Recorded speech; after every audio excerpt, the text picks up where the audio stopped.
How do you sort out the so-called jargon from real-world practices that work? Do the members of your organization find some business advice utterly confusing? Welcome to the 2020s Enterprise with Sam Holcman. In this program, we set the record straight and in terms that people at any level of business and technology can understand. Now, here is your host, Sam Holcman. Welcome to this episode of the 2020s Enterprise. I really appreciate you tuning in on this one. And this episode will be pretty impassioned and emotional. If some of you are listening to this broadcast either live or looking for a date on when this broadcast actually occurred, it's April of 2020. And we are in the midst on a worldwide basis, on this corona crisis that most of us, if not all of us who are in the listening audience now or in the, unfortunately, foreseeable future are up against. And let me summarize. I've had it. I've had it with the lack of leadership in corporate America. I've had it with the leadership in the federal and state and local level. And as just a lone, small voice out there, I hope that people listen to this broadcast and really listen and recognize that this isn't the first time this has happened. It's not going to be the last time. And we need to blame our leaders. Yes, blame. That's the word. They are not paying attention. It's platitudinal phrases and statements that we're having. Two reasons for this. One reason for this is today's show, and it's titled Why Some People Revel in Complexity. Revel in Complexity. And the next episode of the 2020s Enterprise is titled Moving from Crisis Management, which people are being rewarded for right now, to creating resilient organizations in anticipation of the next crises, whatever it is. It may be biological, it may be earthquakes, it may be terrorist attacks, as we've had. All of these things have happened before, and it's a shock and a surprise to people that's out there. Now, two things triggered my thoughts in the episode that you're hearing today. One was what I refer to, excuse me for my chuckling, YAFs. What's a YAF? YAF stands for Yet Another Framework. And some of you know that I am deeply involved in a number of architectural activities, enterprise architecture and business architecture, which we refer to as the baseline for addressing and managing continuous change. It's not about building information systems. It's about baseline for managing and addressing continuous change. And a number of years ago, a consortium of academics, industry, and government people that I am sure, with upright and thoughtful intentions, published YAF, and yet another framework on enterprise architecture. And this YAF was going to take all the other YAFs and bring them all together. As a veteran of enterprise architecture and frameworks, all I could do was roll my eyes and smile. As a note, I was asked to join this YAF effort when it was first conceived, and I declined. And I declined because I said, this is insanity. This is just insanity. And this YAF, and I'm really hesitant on saying it, but I'm going to, is the most complicated representation of enterprise architecture I have yet to observe. Notice the word I used, complicated. That set my thinking off in April of 2020 with all of this horrible virus situation going on, affecting the lives of everyone. Those that are infected, our sympathies and hearts go out to you. Those massive number of people that are unemployed right now because they're sheltering in place, our hearts go out to you and all of those folks. But there's a but. Not that it could be completely prevented. I don't know. But the reactions we're seeing right now from our leadership is just that word, reaction, reactive, just the opposite of what we expect leaders to do. Lead, lead, lead, not react to things that are out there. This could have been anticipated, should have been anticipated. And I started thinking about this through the eyes of complexity. The YAF I'm mentioning was complexity. What is causing this? The reactions that we're seeing right now, as I'll point out to you, are complex, not looking at the basics. But I'm going to show you some evidence of different thinking out there. People are looking at these things differently. Yet I do find, with all the literature searches that I've been doing, not just now, but before, actually when I started looking at this new YAF, saying, hell, here we go again. And starting to see the complexity that people were really comfortable with. This is just the opposite. And so the question was, is there such thing as a complexity bias in human beings? Well, you know what? It turns out the answer is yes. People get rewarded for increasing the complexities out there because it's equated to progress. Well, simple can't be good. Of course not. That's out there. It is not a measure of progress. It's a measure of writing purchase orders, and the minute the purchase order is done, success is declared. Yes, I'm being a little bit direct here. But let's look back at Steve Jobs. This is one of his quotes, and he's got a lot of quotes, obviously, he had in his lifetime, and lots of us miss his thoughts and things like that. Here's the important quote. Simple can be harder than complex. Let me say it again. Simple can be harder than complex. And we're going to be discussing this now. Now, before we do this, I'm going to take you back. I want you to think about what's happening now. This horrible, horrible situation we're in. I'm going to take you back to 1892. 1892, Ellis Island. Ellis Island. For those of you that know me, you know that I'm an immigrant, and I came through that, not in 1892, by the way, but we were there at the time. What was Ellis Island set up to do? It was set up to intercept people coming into the United States of America from foreign lands for a couple of reasons. This is a little uncomfortable. One of the reasons, was health. Was health. Hint, hint, hint, hint, hint, hint. Health. And so the inspection process in Ellis Island sometimes took several hours. It didn't guarantee that an individual or family would pass. Medical inspections were done. And yes, there was a ton of legal things also going on, asking questions about, are you here to overthrow the United States of America and those types of things. Forgive me again for that nervous chuckling I'm doing. I don't want to talk about the legal aspects. I want to talk about the health aspects. Ladies and gentlemen, 1892, there was a data point that told us that things were changing. The borders were not open. With all due respect to that phrase, because we didn't know what was coming into the country. It was not because we didn't like immigrants, as there's a lot of chat about that right now. It's because we recognized there could be situations where innocently people are coming in and will disrupt the health and the things that are going on. And we see it all the time. We see it in the Great Lakes with the Asian carps that are coming from lake to lake, invasive species. And so we see it in the Caribbean with the lionfish. And we see it with human beings.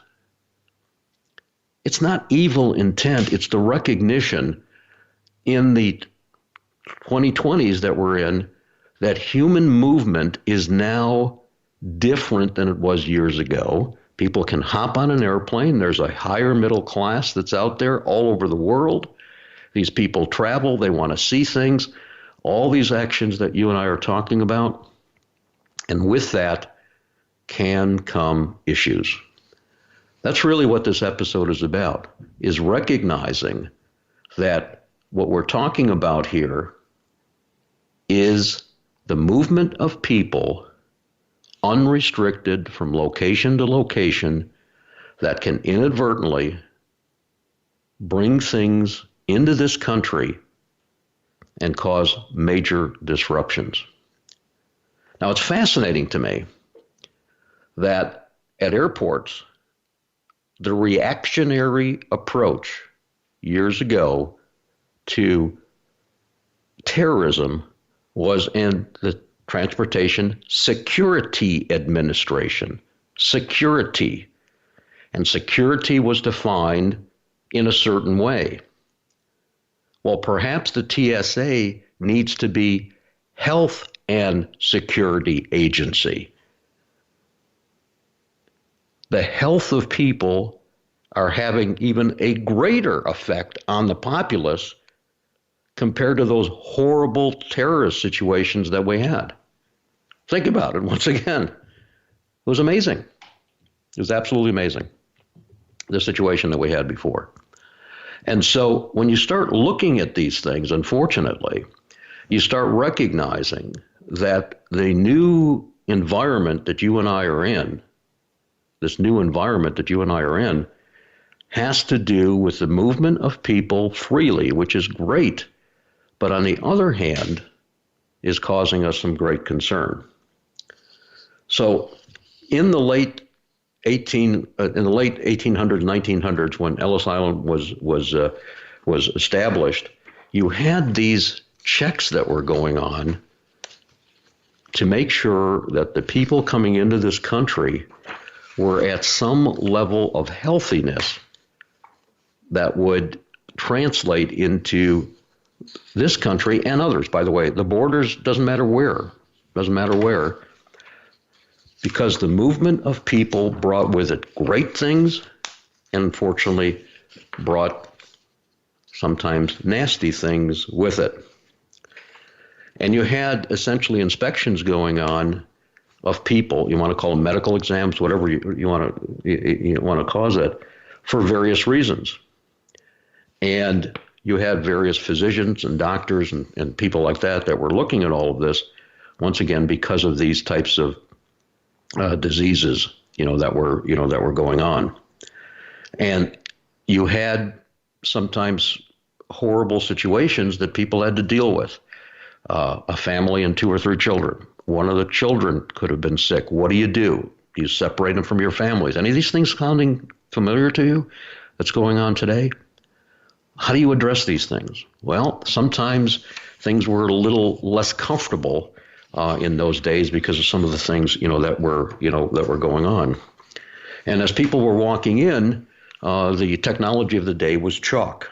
People would be marked on their jackets or shirts and things like that. If there was an X on the right shoulder, it meant something. On the left shoulder, it meant something. A B indicated a back problem. PG indicated a pregnancy. SC meant there was a scalp infection. All these things going on that were there. This was in the 1900s because people came over on these boats, slow boats. Now we have airliners, of course, that bring people from around the world in hours. Yet coming across the border, we're looking for, and these are very important, of course, terrorist physical bombing actions. But those actions measured against what is going on today, it's not even close, the damage that's being done today. We have to take action to get our politicians and our corporate citizens here to look at the new reality. Look at the new reality. And at the same time, this is going on right now, we see this ugly complexity situation hitting again. Here we go, just like we're looking at the complexity. We're not looking for the simple, because the simple is hard. Complexity sells. Yes, complexity sells. And just this week, your tax dollars and my tax dollars are being spent by you and I. There's no such thing as government money. Almost $500 million, $490 million is being provided to General Motors to produce 30,000 ventilators. Now, as a Michigander, I'm thrilled that GM is getting this money. On the other hand, as a taxpayer, you start looking at the details and you start recognizing that each one of these ventilators that they're building, 30,000 of them, are going to cost $17,000 a piece, okay? And the contract calls for the ventilators to be delivered by the end of August. This is April, the end of August. Yes, first deliveries in June. Let me give you those numbers again. This is the early part of April. We're looking at the 1st of June and August for these deliveries. I want you to think about $500 million being spent, when we are going to see some results. And maybe there needs to be some simplicity thinking as to how a ventilator is actually produced before we write a purchase order for $500 million. Maybe we're in a crisis management position. Yes, we are. Maybe we need to look at this prior to taking actions. We're going to take a short break, and when we come back to the break, we're going to give you some startling numbers here as to alternatives that need to be explored in this area. You're listening to 2020's Enterprise. We're talking about complexity in this episode. We'll see you back here in a few minutes. Is your organization in the internet age when those around you are moving into the information age? Are your hallway conversations filled with words and phrases like blockchain, AI, VR, cloud computing, and micro this and that? Are you interested in bringing some method to the madness? Then talk to us. Through years of consulting with clients all over the world, the Pinnacle Business Group and Architecture's Center of Excellence have developed an understanding of what makes a consultant-client relationship work. And this understanding comes to every engagement. The Pinnacle Business Group assists organizations in solving their business and system challenges with its unique, proven approaches, bringing teams of business and system personnel together to jointly define business and system requirements. The teams are led through a series of facilitated activities to provide innovative solutions to their business and system challenges. We look forward to hearing from you. Visit pinnaclebusinessgroup.com.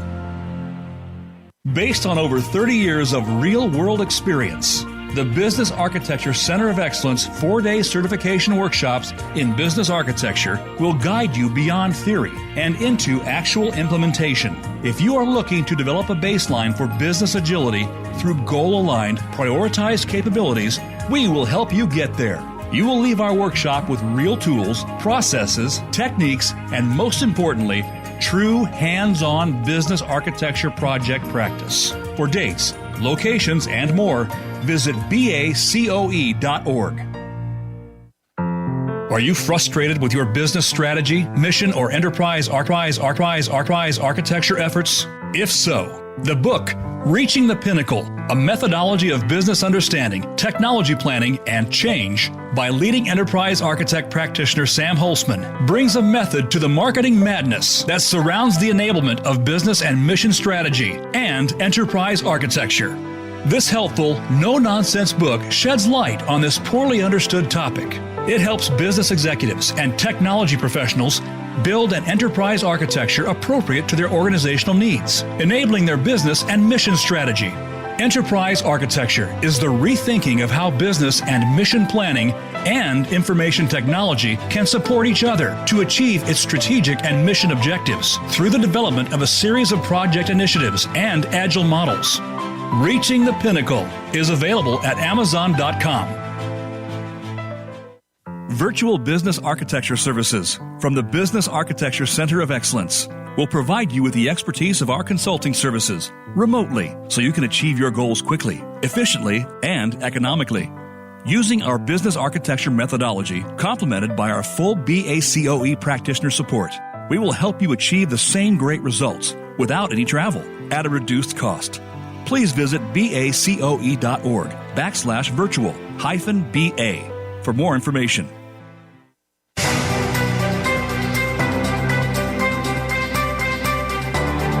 You are listening to the 2020s Enterprise with Sam Holcman. We welcome questions and comments about the program via email to sam@eacoe.org. That's sam@eacoe.org. Now, back to the 2020s Enterprise.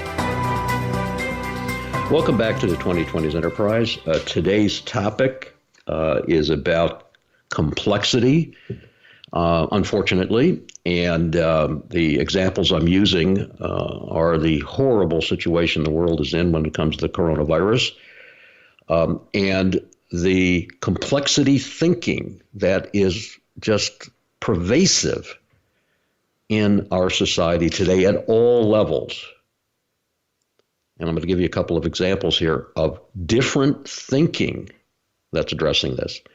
So in our prior segment of this episode, I was chatting about General Motors receiving a $500 million contract of your tax money, also known as government money. No, it's not government money. It's our money that's being spent. And as I mentioned, on a positive side, it is being spent at General Motors, and I'm from Michigan. I like to see that there's some money coming back to Michigan, and they're going to be producing 30,000 ventilators, which sounds great. If you read the details, the first ones are going to be delivered in June, and if some of you are looking at this episode, it's April, early April. So if you do some counting here, you've got a couple of months before these things are going to appear. And 6,000 of these ventilators are going to appear on June 1st, hopefully, at $17,000 a piece. And of course, the ventilators that are being looked at are going to be the same complexity. This issue of the 2020s Enterprises episode is about complexity. And therefore, you write a purchase order, and you have an applause, and everybody's happy, and people are on TV, and they go on all the networks there, and everything's cool. Now, let's rethink this again. And there's some wonderful people there that are rethinking this. And one of the people that are rethinking this is a incredible pediatric anesthesiologist at the Mississippi Medical Center, University of Mississippi Medical Center. Dr. Charles Robertson is this guy's name. And he looked at this and set out to do what? Make the absolute simplest ventilator possible with parts that are available in any city, no special tools required, to get the job done as quickly as possible as the need arises. Notice the different objective, not a political objective, not a contain the complexity objective. Fix the problem today by rethinking the ventilator issue is what this marvelous doctor did. So he went out and rethought this thing and said, I have an objective of building the absolute simplest ventilator for this crisis situation that we're in. We'll worry about the future later, but we have a crisis today, early April. We had it last month. June and August, we have no idea what's going to happen then. We hope, obviously, it's down. And so he goes out and builds this ventilator for under $100 and demonstrated that in Jackson, Mississippi, just a few days ago. The ventilator can be assembled in less than an hour. He's built 170 of these to use in the hospital in case of a shortage of the equipment they have today. It's called strategy. It's called preparedness. It's called being ready. Not reacting, but being ready, acting ahead of the crises, that is there. And he's applied for, of course, for the FDA, for clearance for all these other things. And hopefully these things won't take very long to be able to do. And if you watch the video on your favorite channel on whatever it is that's out there, it's kind of fascinating. The thing is made with a garden hose, yes, a garden hose, a lamp timer, and an electric valve. Wow, talk about rethinking it. Talk about rethinking it. Now, of course, this thing's costing $100 on one-off. Can you imagine if the resources of General Motors or somebody else or the ventilator makers that are now getting $17,000 a piece rethought the process? I want everyone in the medical community or know something about ventilators to recognize I'm not that naive to think they're exactly the same, the $17,000 unit and the $100 unit. But we're in a situation where we need solutions today, not cosmetic political statements. We need something today, and none of this should have happened. None of this should have happened. I'm not a short-term thinker guy. I'm just the opposite. And what we need to look at is something like this is going to happen again. We need non-traditional thinking at the corporate level and at the leadership level in corporations and at the strategy level in corporations and in the federal government and the state government and the city government. We've got to rethink this whole thing and recognize this isn't going to be the last crises. And anytime you hear that phrase, crises management or crisis playbooks, those people should not be rewarded. They should be examined as to why they didn't have an approach that could possibly address this. I want to stress again, this is an interruption in flow. And as I mentioned in our next episode of the 2020s Enterprise, we're going to be talking about creating resiliency. And I want to once again be careful and say, I'm not suggesting I can predict the next biological event, but I'm pretty sure I'm on pretty solid ground that something else is going to happen. And I don't want our leadership to say, oh my goodness, here we go again, another crisis. No, I want to have a plan in place, an architecture in place to be able to do what-if analysis, prepare for those what-if analyses, and be ready for these things. That's what we're trying to do. Just like we did in Ellis Island, we recognized there was a state that was changing on us. And in order to address that, we thought about it ahead of time. We didn't say these immigrants are coming in the door and we'll fix the problem later, which is what we sometimes hear today, kicking the can down the road. We love complexity, and that's what got us onto this topic. And so I mentioned some of these people before, and let me come back to Steve Jobs. Simple can be harder than complex. Yes. Yes. You have to work hard to get your thinking clean to make it simple. And that's what this doctor did. Rethought the process. Didn't look at the baggage of what was out there today, but said, let me relook at what we're trying to do here.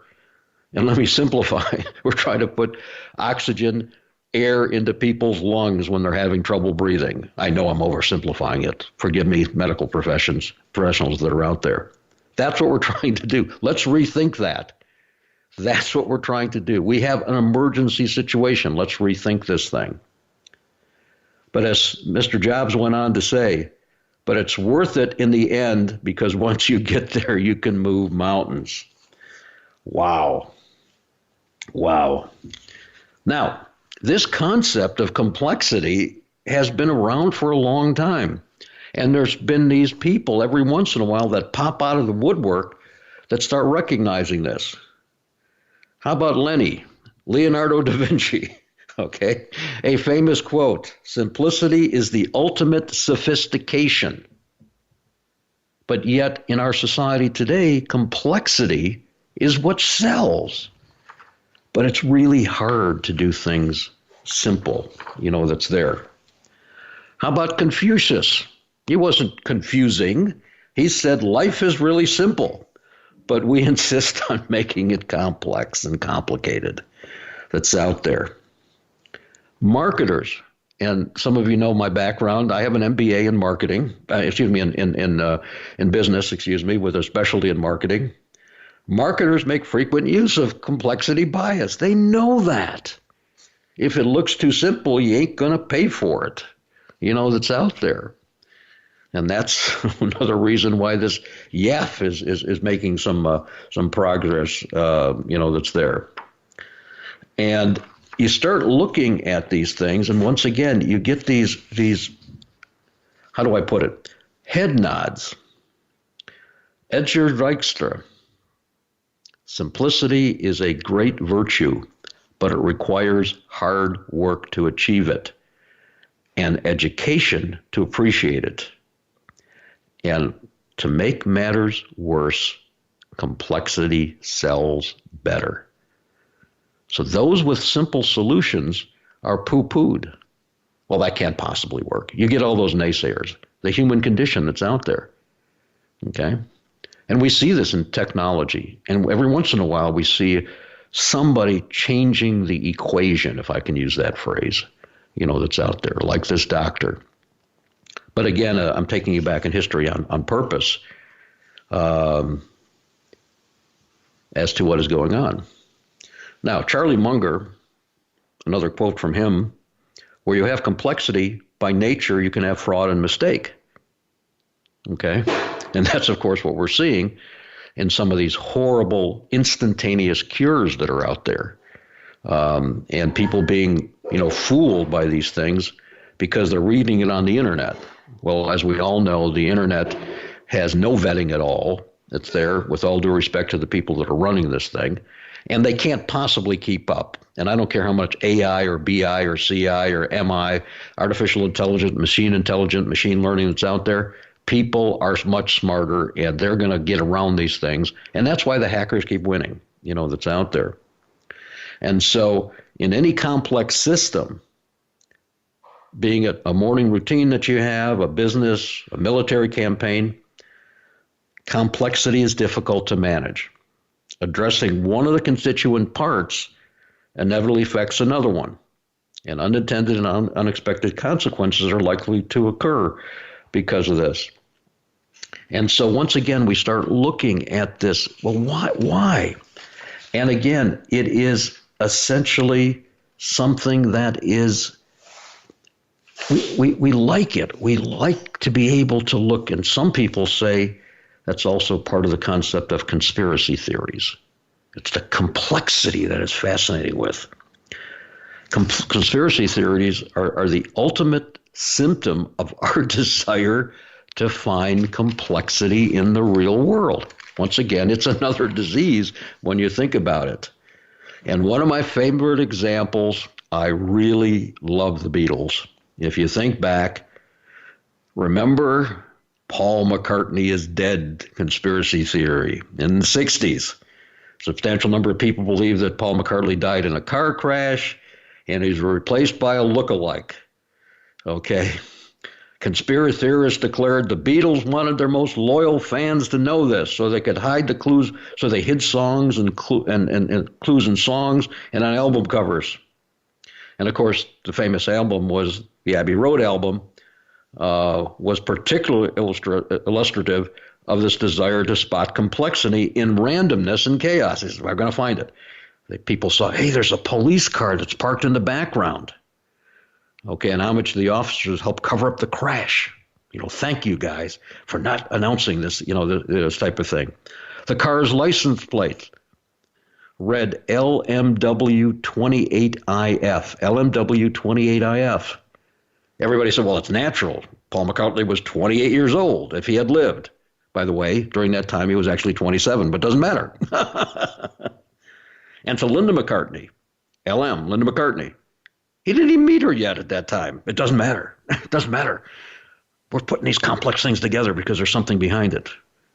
Matters were further complicated once the Beatles heard about this, and they said, you know what? We're going to take advantage of this. It's called marketing. We're going to make sure that everybody keeps this conspiracy theory going and this complexity going, because it really, really is wonderful. And they published a song, I'm So Tired, that in fact featured backwards mumbling about McCartney's supposed death. You're capitalizing on it. Sure sounds like the internet nowadays, doesn't it? So 60s were turbulent time, and he wondered that scores of people pored over the album art and played records backwards. I know, I remember I did the same thing, looking for evidence of complex hidden conspiracies. We just love it. We just love it. It's there. So once again, it is a human condition, it turns out. Ernst Schumacher, a little bit insulting phrase that he says here. Any intelligent fool can make things bigger, more complex, and more violent. It takes a touch of genius and a lot of courage to move things in the opposite direction. Well, some of us, and I would put myself in that category, are saying, you know what? It's time to get a little courage out there and start getting people to recognize it doesn't have to be this way. And eliminating unnecessary complexity, rethinking the problem,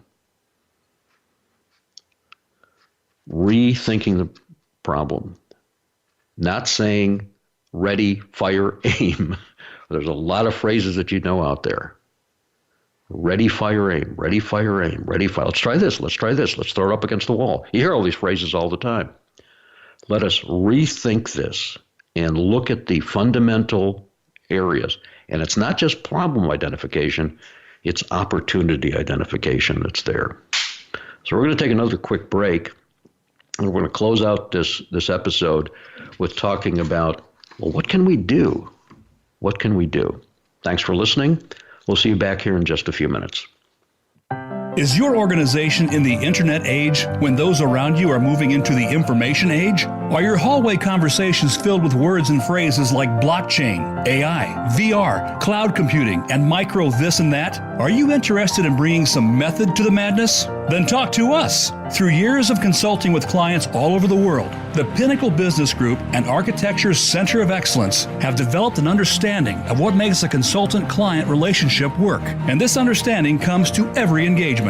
The Pinnacle Business Group assists organizations in solving their business and system challenges with its unique, proven approaches, bringing teams of business and system personnel together to jointly define business and system requirements. The teams are led through a series of facilitated activities to provide innovative solutions to their business and system challenges. We look forward to hearing from you.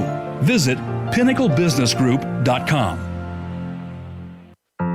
Are you frustrated with your business strategy, mission, or enterprise architecture efforts? If so, the book, Reaching the Pinnacle, A Methodology of Business Understanding, Technology Planning, and Change, by leading enterprise architect practitioner Sam Holcman, brings a method to the marketing madness that surrounds the enablement of business and mission strategy and enterprise architecture.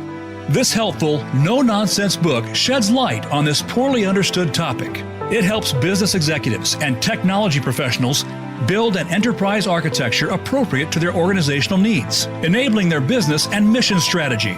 Enterprise architecture is the rethinking of how business and mission planning and information technology can support each other to achieve its strategic and mission objectives through the development of a series of project initiatives and agile models. Reaching the Pinnacle is available at Amazon.com. Are you stuck in your enterprise architecture practice with nothing but a bunch of static models and deliverables aimed at future technology development efforts rather than true business understanding? With the Enterprise Architecture Center of Excellence 4-day certification workshops, you will learn proven step-by-step enterprise architecture techniques to be used as the baseline for addressing continuous business and organizational change. For dates, locations, and more, visit eacoe.org. No travel? No problem. The Enterprise Architecture Center of Excellence and Business Architecture Center of Excellence are experts in offering distance learning enterprise architecture and business architecture certification workshops throughout the year. Your experience mirrors our face-to-face workshops and are not just remote broadcasts.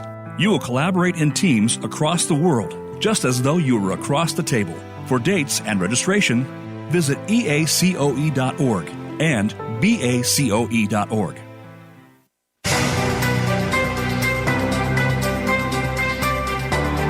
You are listening to the 2020s Enterprise with Sam Holcman.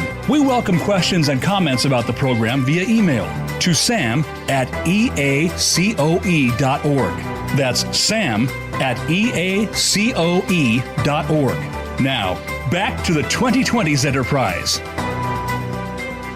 Welcome back. This is our last segment of the 2020s Enterprise today, and the episode is about complexity bias in human beings that's out there. And it is somewhat an emotional and a pretty direct episode that I'm giving you today, and I hope no one is offended. I never, ever want to offend anyone. But we only have limited time, and therefore I wanted to make sure that you understood that this wasn't about me. I have nothing to do with this directly, but I do pay my taxes, as all of you do, and we do have leadership in this country that we elect. We work with organizations or for organizations that have leadership, and it seems like it's all falling apart. It's not the word political that is causing these issues. It's this thinking concept that's out there that reactionary is the answer rather than actions. And a lot of organizations use the word strategy and all these other things, but this crisis we're in right now says it all. When I read about crises management and crises playbook and see people get rewarded for those phrases, I know things are upside down. Well, what is that word complexity anyways? And why should I care about it, that's there? One definition, and there's a ton of definitions of complexity. I love this one because it's pretty direct. The inefficient and unnecessary waste of time, money, and talent on activities which have marginal impact on purpose and strategy. Let me read it again. It's a great definition. The inefficient and unnecessary waste of time, money, and talent on activities which have marginal impact on purpose and strategy. Okay?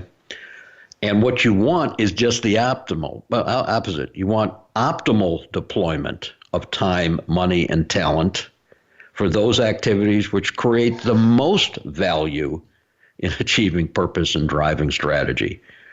So it's just the opposite of what we're talking about, that's out there.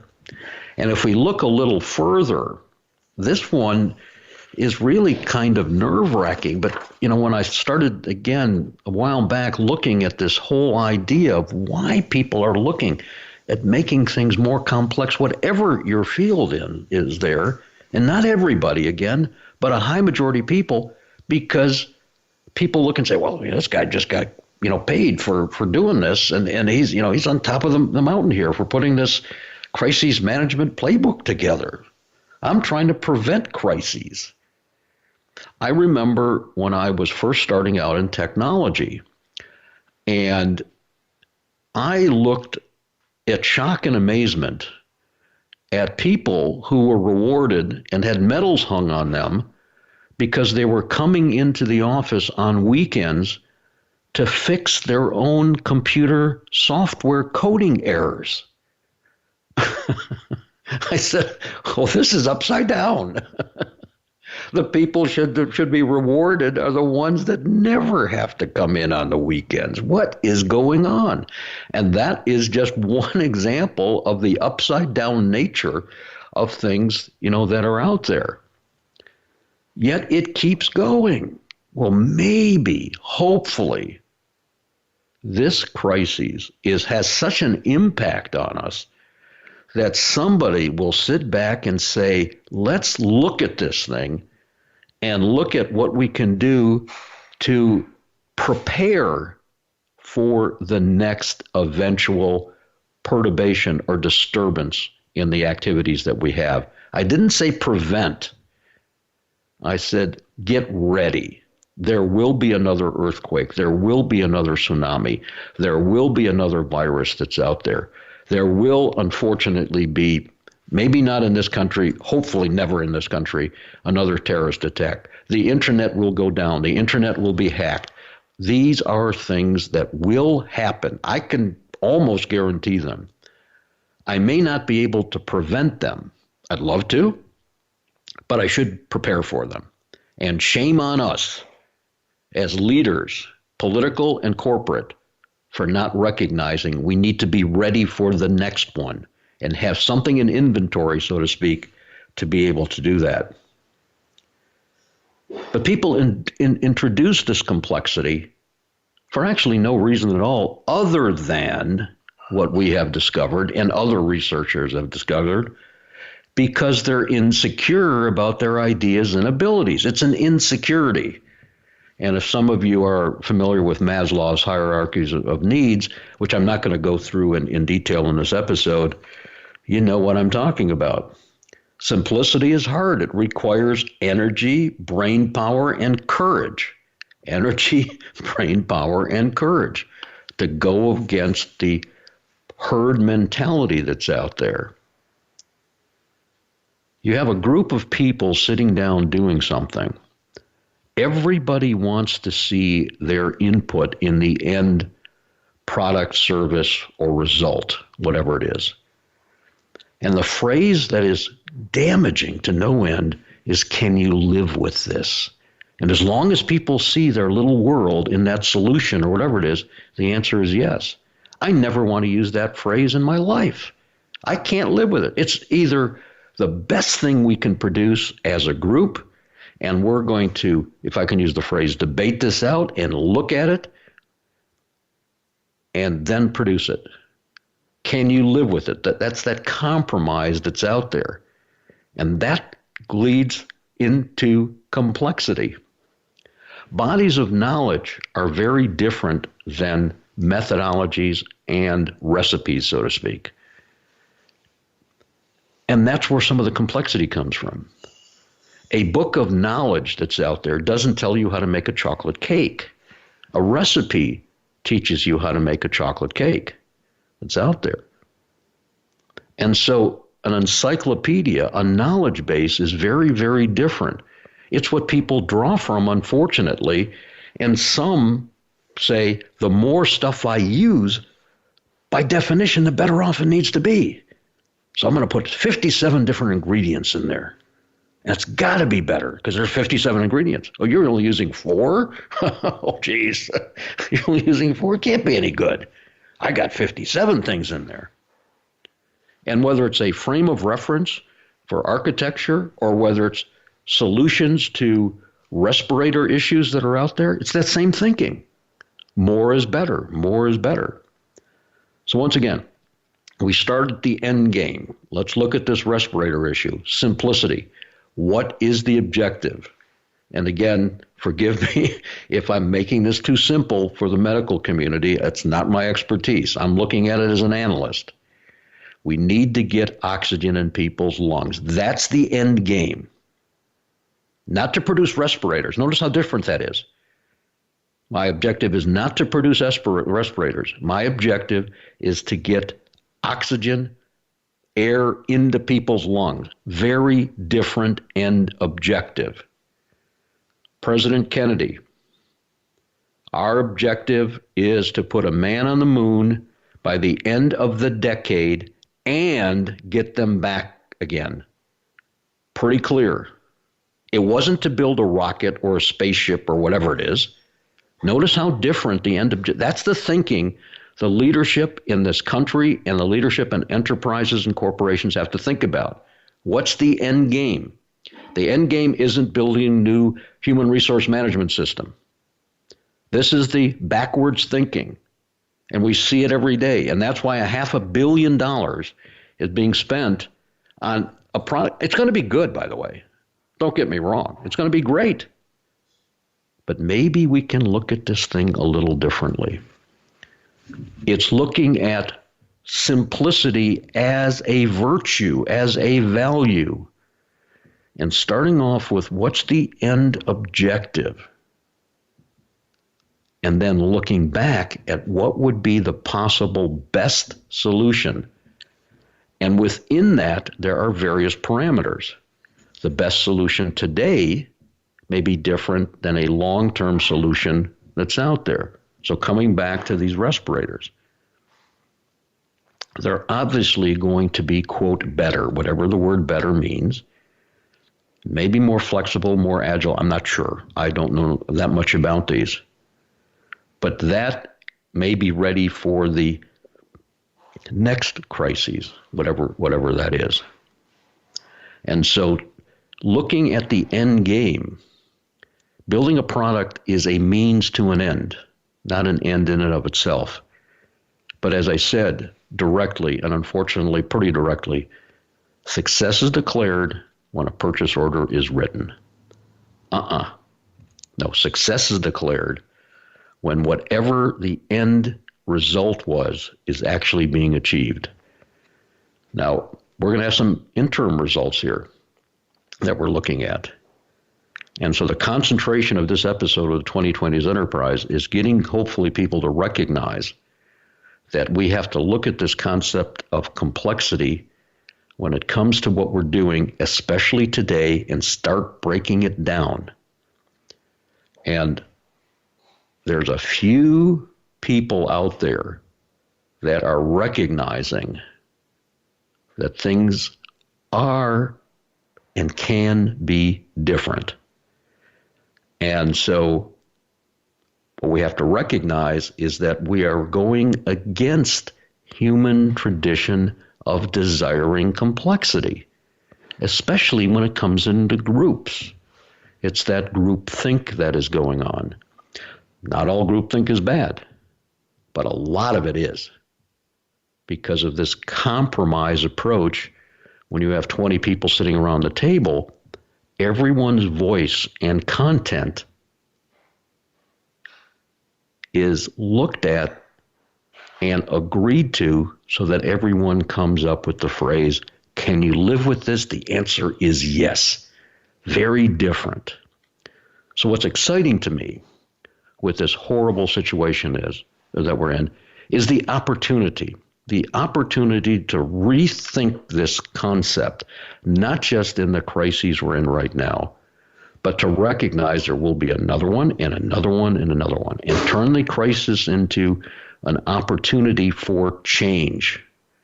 Change in thinking, change in looking at what leadership measurement and reward actually is, both at the corporate level and at the political level that's out there.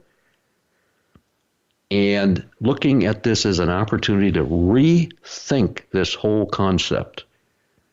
Architect, analyze, design, assemble. Look at the issue. Take the issue apart into pieces. The phrase architecture is about that. It's taking something complex and breaking it down into logical pieces. Now, I'm not sure if this doctor I was mentioning that was doing that, but I sure can tell you right now that he rethought the issue. I want to stress again, his view was not to build a ventilator. His view was to, how do I, as quickly as possible, get something that will put oxygen, air into the lungs of patients that need this tomorrow. Thank you for listening to this episode. I hope my emotions came through positively, as we need action now. Rethinking, making sure that we recognize a new issue is going to come up. We need to be prepared for it. Stay healthy. Try to stay sane. Try to have a little bit of fun. We'll see you next time.